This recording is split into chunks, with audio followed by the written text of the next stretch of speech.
State Senator Ron Calderon will surrender to federal authorities on Monday. A federal grand jury indicted the Montebello Democrat and his brother on corruption charges.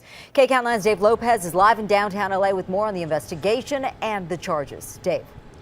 Well, his attorney for the state senator says that his client is traveling, and the FBI says that we will allow him to surrender on Monday somewhere in Los Angeles, destination to be determined.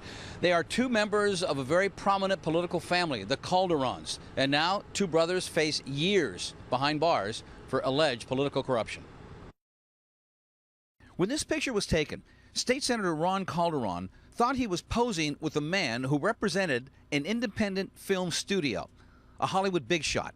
In reality, it was an undercover FBI agent. The indictment alleges that Ron Calderon received approximately $100,000 in bribes.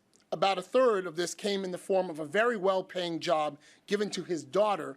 A job that paid her about $40,000. In addition, $5,000 went for his son's college tuition. All this in exchange for legislation that would give huge tax benefits to the independent studio.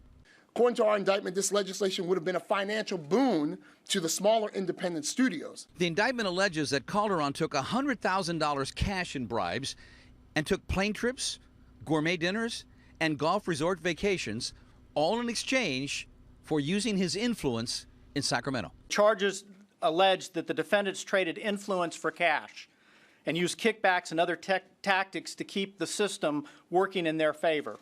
The state senator was indicted along with his brother Thomas, described in the indictment as a one-time state assemblyman. The indictment alleges that Thomas was involved in money laundering. And the indictment also says the two brothers were engaged in a massive fraud, a fraud that involved Michael Drobot, the one-time owner of Pacific Hospital in Long Beach. Has admitted that he paid bribes to Ron Calderon in exchange for the senator's help in keeping alive a law that brought massive profits to Drobot's companies. Are you with the FBI?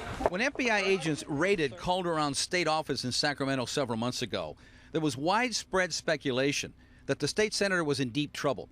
Repeatedly over the months, he said he did nothing wrong and he has nothing to hide. If Mr. Calderon were to be convicted of the 24 counts in the indictment, he would face a theoretical maximum penalty of 400 years in federal prison.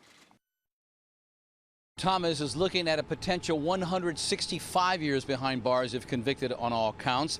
As for the question of bail on Monday when the state senator appears in front of a federal magistrate, the prosecutor said, we'll leave that up to the judge. Reporting live from downtown Los Angeles, Dave Lopez, KCOUNT 9 News.